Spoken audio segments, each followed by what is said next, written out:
Welcome back to another episode of Pacific Matters. My name is Tomas Maglonia, reporting here on Saipan, and on tonight's episode of Pacific Matters, we're introducing you to a new show inspired by Sesame Street, aiming to make the Chamorro language and culture more accessible for the youth to learn. Here's the cast and crew of Island Time. My name is Matthew Tatis Igasire, and I'm puppeting for si Tiba. Now move si Tiba. Yeah. My name is Sophia Perez. I'm the director for Island Time. I'm Beatrix Susan Doyle. I'm the art director for Island Time. My name is Janessa de los Regis, and I am the puppeteer for Senator Ed. And Miss Umang. Right? over here, yeah. Miss Umang.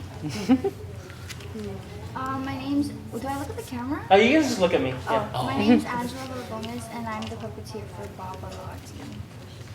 And I'm Fran Billy, and I'm the puppeteer for Wee Wee. So Island Time is a children's show produced by the Northern Marianas Humanities Council, and it basically teaches the Chamorro language and celebrates Chamorro culture through sort of a Sesame Street, Dora the Explorer style kids show that stars Shannon Sasimoto. I've been trying to make this show for years, actually. We came pretty close, me and Bea's son, Jack Doyle, who is the editor, and he does visual effects and animations for the show. We had like an earlier version of the show that we started on in 2019, but unfortunately austerity and COVID kind of derailed everything. So fast forward to late 2020, when I got the job with Humanities Council, I basically pitched the show again as an internal program. And the board was crazy enough to take a chance on this like Chamorro Sesame Street idea. And that's kind of how we launched. But I would say what makes Island Time, that's all just from the contributions of the people that jumped on board after the ball was rolling. You know, like Bea Doyle, our art director, she made all of these puppets from like repurposed materials. Yeah, like if this show was my baby, she would be the fairy godmother, for sure. She just had this magical vision that seemed to really reach and resonate with the community. And I thought, I think if we have enough recycled stuff, there's no way that we can't make it a possibility. I mean, her dream was just, this vision that she had was fantastic, and I wanted to see it happen. So that was the driving force, the inspiration. It's been like dominoes falling of just like blessings, honestly. So we had this 50-foot wide set that we wanted to look like a grandmother's house. And it was like, how are we ever going to build this? And then NMTI jumped on board, built the whole thing for free. Cagman Community Center was the location. They let us use their auditorium for the whole construction process and then for production as well. That was amazing. Once we started the production, Herman's Bakery brought lunch for everybody. IT&E brought routers so that we could still have internet access. Mighty Island, that was a huge boost, a huge leap forward. They gave us a super discounted rate because they believed in the script and they believed in the show. And they came from Guam with 8 suitcases of equipment and just brought our production value so much higher than we could have ever gotten on our own. Just the professionalism. Oh my God. was on point. They were amazing to work with. So what is the storyline of Island Time? Fauna, Shannon Sasimoto, is coming over to her grandma's house, in the first scene, because her grandma's about to go on a road trip on her motorcycle across the United States. And Fauna needs to take care of her grandma's house while she's gone. So the grandma has all these pets that she needs to take care of, which are live action in the first scene. So we see a real goat, Siba, and we see a real coconut crab, which DLNR gave us a special permit for, and all these, different animals. And then when grandma leaves, Fauna turns around, looks into the house, and everyone has become puppets. So they start teaching her, Chamorro culture and the Chamorro language. And Fauna is like a late teenage, maybe she's 18, and she is Chamorro. She grew up in Saipan, but she doesn't totally know her own culture. It's like she kind of missed the boat. So this is her chance to reconnect.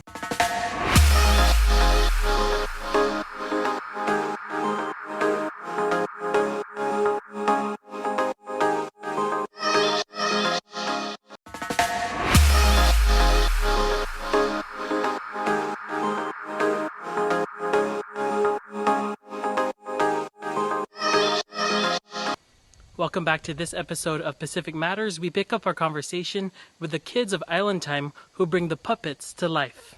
So, I actually did this because I wanted to do like the artist part, but also for the kids.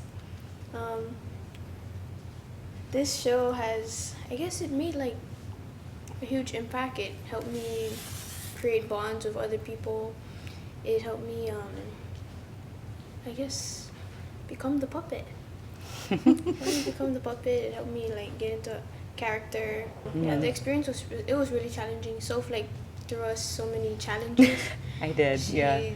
She even made us do yoga for the upper body strength and everything, since it takes like your hand to do this.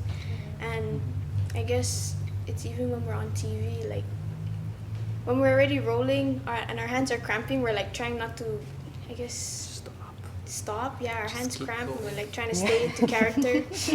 So it's kind of hard. This whole journey we've been on from the beginning, figuring out who'd be Tiba or who'd be Babalati, was definitely so hard because none of us have a background in puppeteering. We're all students. So it's definitely not What we expected. in our expertise. Yeah. But we got through it. She's definitely the most vibrant character of them all. Bob. Babalati over here. And so what was your experience like?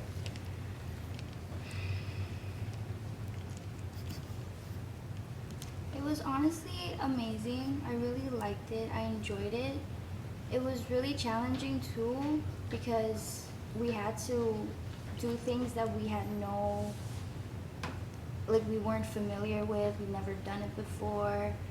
We had to be able to adapt to things, and that was the most challenging part.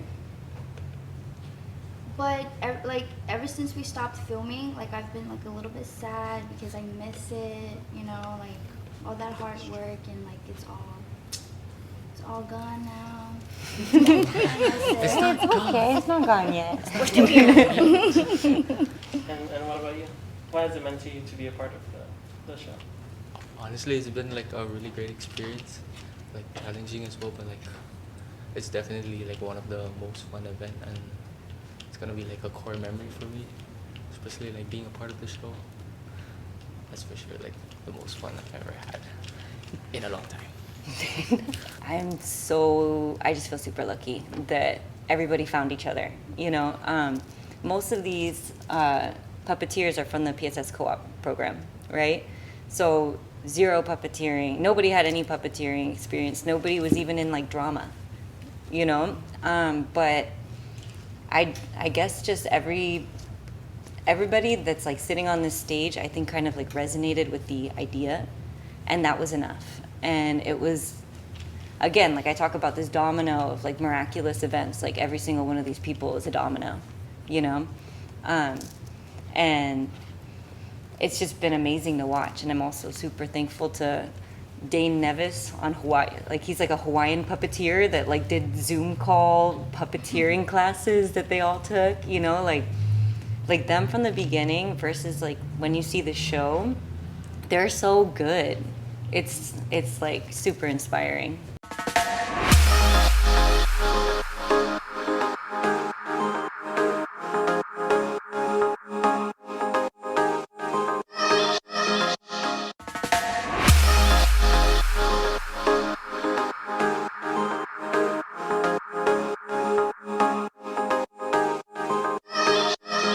Welcome back. We wrap up our conversation with the cast and crew of Island Time with the creative leads who tell us the impact that they hope to leave.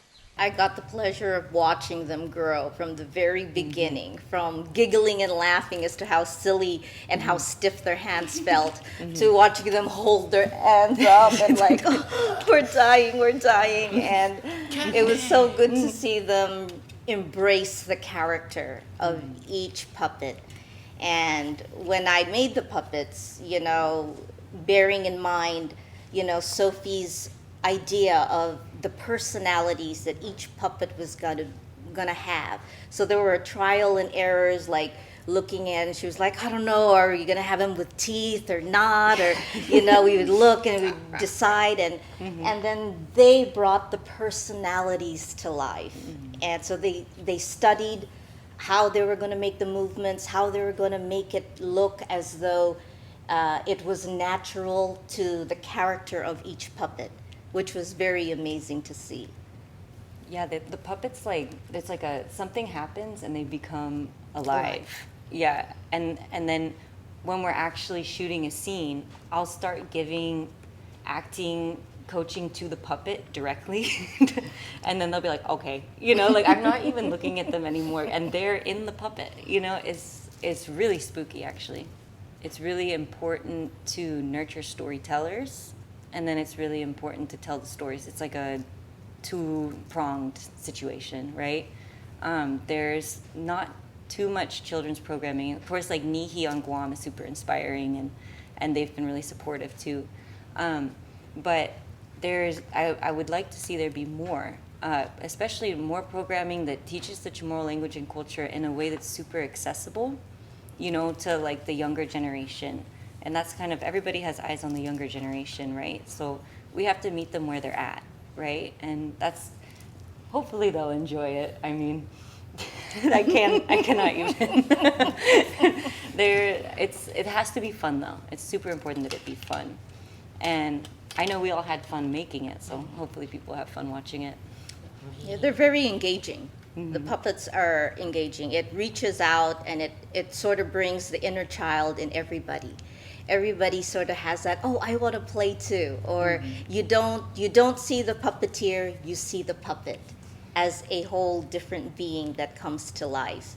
And that encourages and engages children with their imagination, with this whole, they play when, with their dolls, and they pretend that they're speaking, and it's play in action. And that's one of the best ways to retain, memory of anything. So especially when it comes to language. And I have three little ones that, are trying to learn Chamorro language. And when you have a program like this, it really reaches out. So kudos to Sophie. It's really a fantastic thing that I've had the opportunity to be a part of. So we have an Instagram, IslandTime670, and you can see a lot of like behind the scenes stuff from there, and like a couple teasers. I'm hoping that we can have a premiere in early fall. But so much of what we're doing, it involves a lot of post-production. We're actually going to have different voices for all the puppets, so we have to dub everything, and there's going to be, if he says Tsiba, then that's going to come up, right? Almost Dora the Explorer style. We're putting animated words with Jack Doyle's help, visual effects, So early fall, hopefully, we'll premiere, and then until then, they can check out the Instagram. We love you, Sophie. You made this all possible. Slimy. Oh my gosh, and I love you guys too. And the Island Time team want to share this test run video that they did, which gives you a sense of the feel and look of the show. Enjoy. Buenas, Uncle Donald. Good morning. Buenos dias. Who taught you to sneak up on your uncle? Dispense, Uncle Donald. Yeah, sorry, Uncle Donald. Yeah. Dust gathered in my socks. What brings you here? We were wondering if you could teach us how to count in Old Chamorro. Oh. Pungan, we know the Spanish way. It's like uno, dos, tres. But we want to know the real Chamorro numbers. Well, if you guys are interested, I can teach you. But you're going to have to repeat after me, okay? Okay. Okay, wonderful. Hata, Hota, hugwa, hugwa, tolu, tolu, fat, fat, lima, lima, gunum, gunung, fiti, fiti, walu, walu, sigwa, sigwa, maunot. manut. Yes, you did well. Wonderful, my socks. You did awesomely correct. Now, buen provecho, my Yes, thanks socks. for teaching us. You're welcome. Now, why don't we try this? let's count these leaves, okay? I'm gonna count it again in tomorrow and you're going to repeat after me, okay? Okay. Maulik. Hata. Thank you to the cast and crew of Island Time. The Island Time team also wants to thank Uncle Donald Mendiola, who they say was a major cultural and linguistic consultant. And the show also stars Auntie Chailang Palacios and Auntie Frances Sablon. They wanted to give that special shout out to those people who helped them along the way. And when we come back, we have a roundup of some good news out of the Sinamay.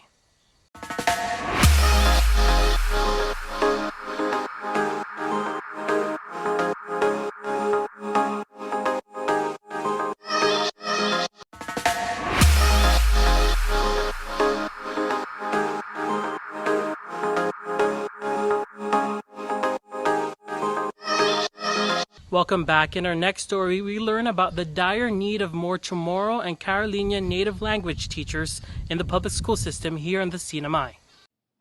Our students also are searching within to know who they really are. The need for their own identity and their sense of belonging. That sense of belonging hanging on by a thread, at least for now. Public school system officials shared the struggle of educators in the classroom at the NMI legislature Monday afternoon. Amid historic learning loss due to COVID, the fight to keep the Chamorro and Carolinian languages alive continues. For this year, all elementary schools implemented the immersion program at the kinder level. On Saipan, Cagman Elementary School has had an immersion program for over 3 years now, but sustaining those programs and recruiting teachers is a core issue. The need to hire more teachers to ensure that there is sustainability, at least for kinder to 3. And then moving forward, we hope to really bring a lot more support, but that's one of our targets. There are at least 18 teachers pursuing their related undergraduate degrees at the University of Guam to eventually become full-time staff on a higher salary by August. The need for more full-time staff comes ahead of the legislature's budget hearings. Hopefully, if supported through the budget, that we will be able to restructure those instructor positions and reclassify them to a highly qualified classroom teacher.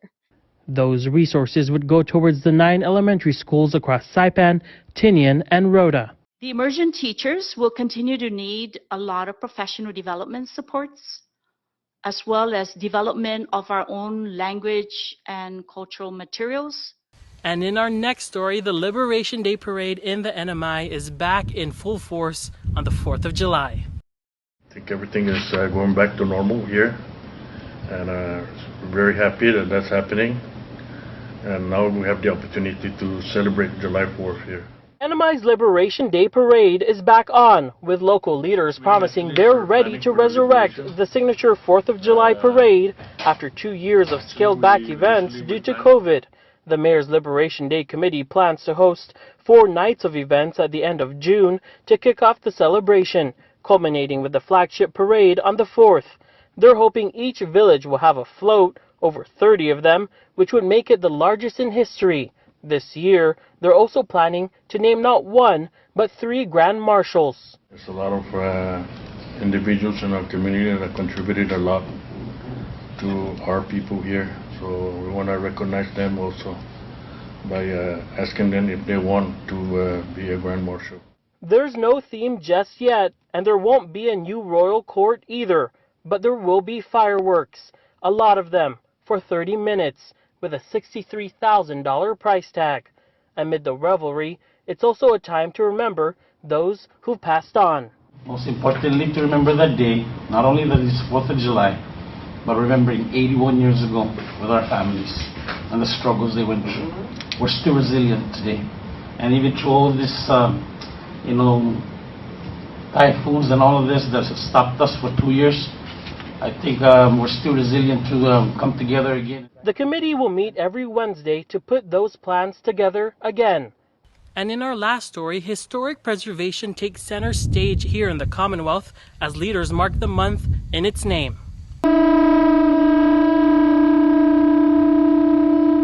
That sound marking a sign of the times, a growing call for historic preservation by the island's leaders in honor of this month for that cause. We do have a threat that's going on right now.